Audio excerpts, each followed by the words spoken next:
Hi, Gordon here, and we're ready to start step number 7 on birth of a Mya-Moe. So as you remember last time, we put in the top binding, and here we are with the instrument. First thing we've got to do is take off these clamps.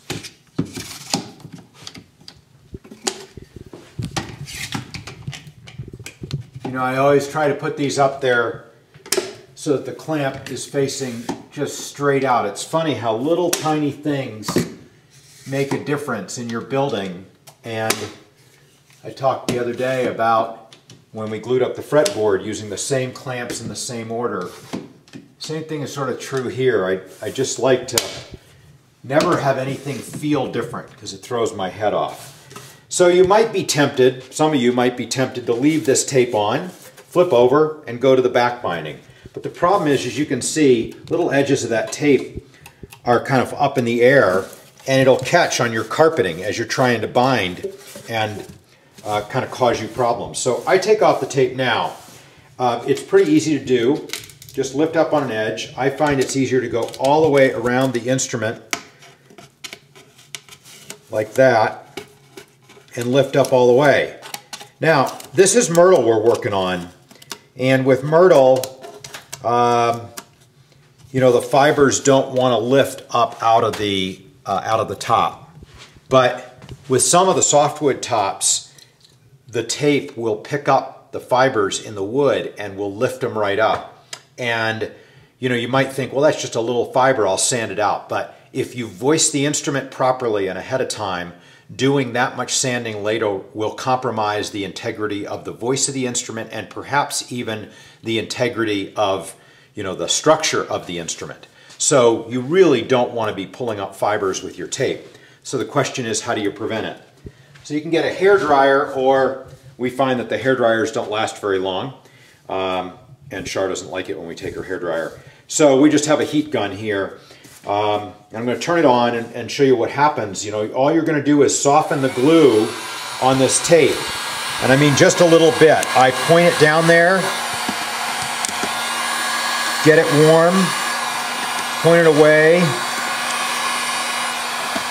You know, I don't want to soften it so much that I actually soften the tape, the glue that we put in the binding with.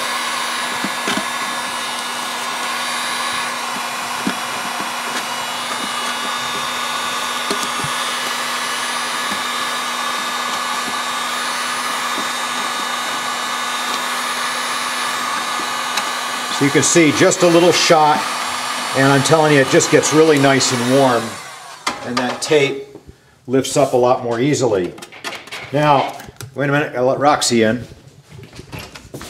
Come on, Rue. Quiet on the set.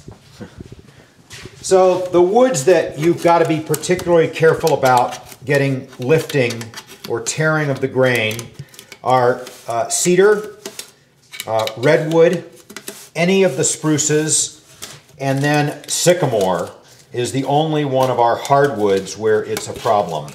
Now, I then go around the edge, as you see, like this, just grabbing the tape. If I have some excess, you'll see some here.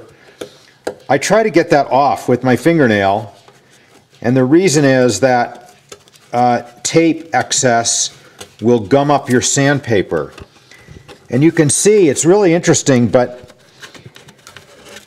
I tend to get the tape sticking like that mostly where I've had a clamp and it's clamped down hard.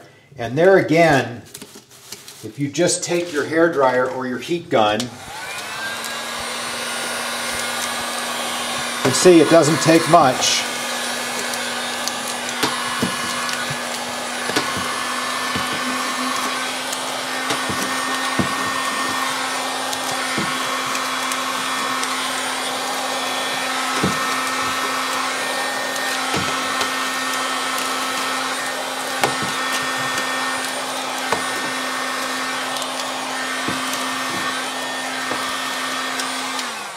You can see going around that side, there's only this one spot, and that's because I think I tore the tape off a little bit fast. So that hairdryer is, or heat gun, is a really good hint for getting your tape off more easily. All right, that's going to be the end of this segment. Then we're going to be binding the back in a bit. Thanks.